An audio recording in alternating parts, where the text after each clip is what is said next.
Olá a todos, espero que estejam bem. Hoje trago um tema que normalmente não é muito falado, mas que tem uma grande importância no seio familiar e para o qual acho importante haver conhecimento, ou pelo menos reconhecimento das dificuldades que aqui podem existir. E falo do luto nas crianças, de como é vivido o luto nas crianças, das suas dores a quando da perda de alguém querido, não é? E das dificuldades que sentem nestes momentos. Não é? Então, costuma-se dizer que de uma coisa nenhum de nós está livre, não é? E neste caso, a morte sempre foi um tema muito afastado de todos nós, porque na realidade, como não é um tema do qual ninguém tem controle, não é? E ninguém ainda consegue dizer com exatidão o que é que acontece depois, então normalmente afastamos destas incertezas, não é? Porque são também elas potencialmente geradoras de alguma ansiedade. E mesmo com todas estas dúvidas, não é? Mesmo com algum afastamento desta noção de que um dia teremos que assumir e aceitar, não é? Que o inevitável vai acontecer, todos nós adultos acabamos por reconhecer esta dor da perda nossa e dos outros, não é? Deste sofrimento e desta necessidade também de nos adaptarmos e de prosseguirmos as nossas vidas, não é? Por muito difícil que assim seja. Contudo, como estas são dores tão nossas, não é? E que trazem ao de cima, por vezes, toda uma vida de partilha com aqueles que nos deixaram, que rapidamente toda esta nossa dor se apodera de nós, não é? E para tantos de nós, só muito dificilmente conseguimos ficar mais alerta também para as dores dos outros ou para as necessidades dos outros. E por essa via, não é? Para estarmos neste tão grande sofrimento, por vezes esquecemos que esta dor não nos atinge só a nós, não é? O facto é que atinge também as crianças. Embora a maior parte de nós, às vezes, o desvalorizemos, não é? E tantas vezes nós ouvimos dizer, quando se tratam de crianças bem pequenas, ele vai esquecer, quando crescer já nem se lembra. Quer dizer, tudo isto não é novo para ninguém, não é? A verdade é que não é bem assim que acontece. A verdade é que é importante validar esta dor, validar o sofrimento das crianças, porque na maior parte das vezes elas não entendem sequer o que é que se está a passar, não é? Então, em primeiro lugar, e para esclarecer, acima de tudo é importante fazer este reconhecimento. Não é? As crianças também sofrem, ponto, não é?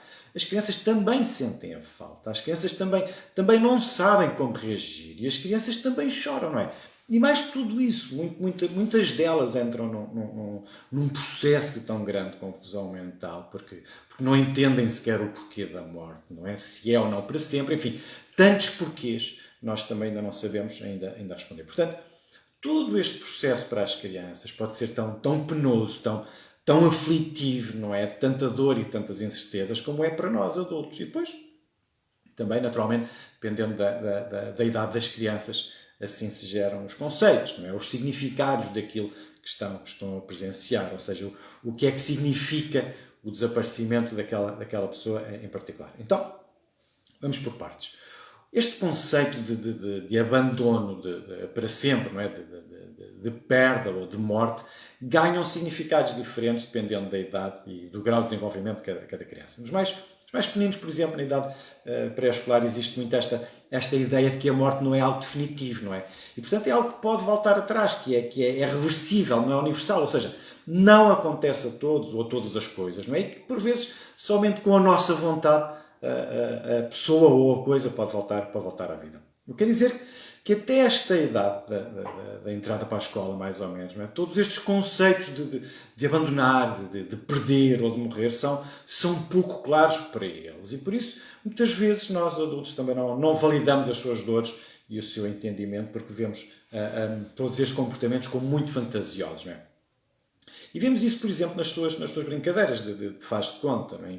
em que os bonecos caem de um monte e voltam de imediato à vida, não é?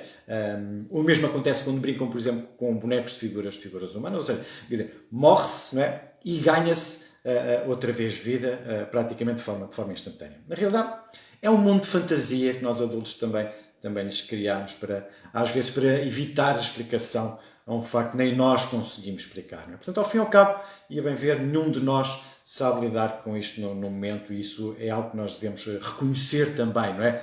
Para mais facilmente também aceitarmos as dores dos outros. O facto é que estamos no mesmo barco e as diferenças não são assim tão grandes. Depois, com os meninos e com as meninas já a partir da idade escolar, todas estas considerações, todas estas ideias vão-se alterando e esta sensação de perda ou de abandono pode ser já também ela geradora de alguns medos, não é? E podem tornar-se ainda mais confusos, porque porventura em algum momento já lhes explicaram também, provavelmente, que o corpo morre ou que o espírito ou a alma permanece, mas todos estes conceitos não são claros, não é? Tudo isto é muito difuso, não é? É muito difícil entendimento, não é? Porque como é que se pode ter morrido e continuar a existir num plano que nós não conhecemos, não é? Portanto, tudo isto carece de uma grande atenção nossa relativamente àquilo que as crianças dizem que estão a sentir e a pensar. Depois, também nestas alturas, não é? Para além de toda a dor emocional, não é?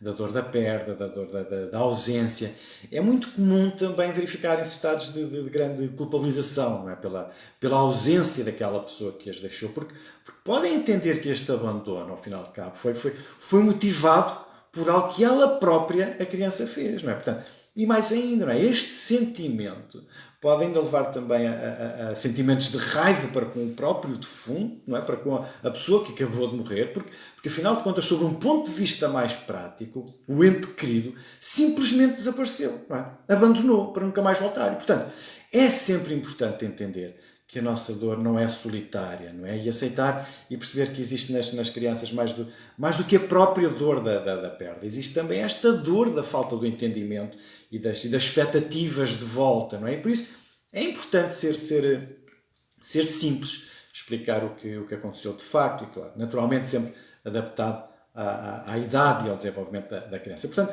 tudo aquilo que nós adultos sentimos com a perda, ou seja, a tristeza, insónias, falta de apetite, raiva, isolamento, enfim, todos estes sentimentos, todos estes receios e confusões acontecem também nas crianças, não é? E muito embora esta nossa dor ocupe muito daquilo que somos, não nos podemos esquecer de quem está exatamente como nós, não é? E que não percebe sequer o que é que se está a passar à sua volta, não é?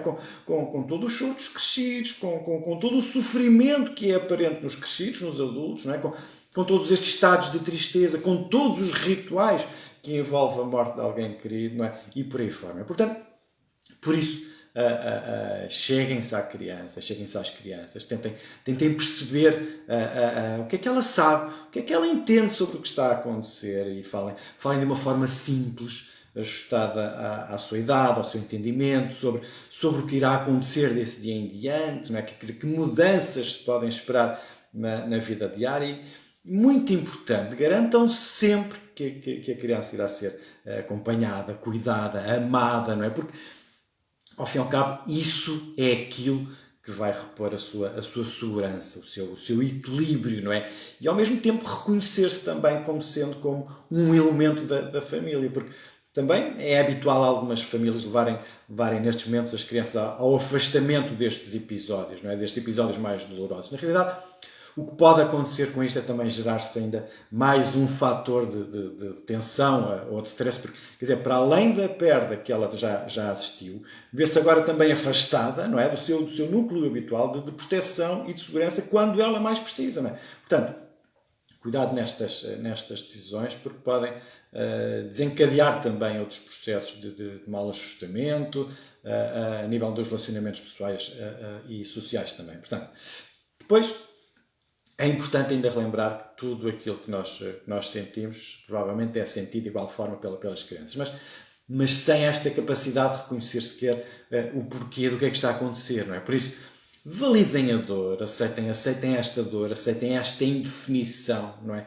Aceitem os comportamentos menos próprios, porque podem ser fruto de toda esta indefinição, ou mesmo uma forma de escape a algo que não sabem como lidar. Quer dizer, mantenham sempre possível as mesmas rotinas, não é? Isto é importante porque traduz segurança. Mantenham os mesmos níveis de atenção, de carinho e não se isolem também, não é? Mantenham-se juntos, não inibam os vossos sentimentos ou emoções, porque naturalmente a criança vai fazer o mesmo, vai copiar, não é? Portanto, criem um ciclo de segurança entre vós, não é? de entreajuda, de partilha, não é? E fiquem também atentos, isto é importante, a comportamentos pouco habituais, não é? A alterações no comportamento, ao isolamento, ou maior agressividade, não é? Aos próprios silêncios, não é? A falta de apetite, as noites mal dormidas, não é? O acordar de noite, a falta de concentração, enfim, e por aí fora. Depois, falem também sobre os medos de cada um, não é?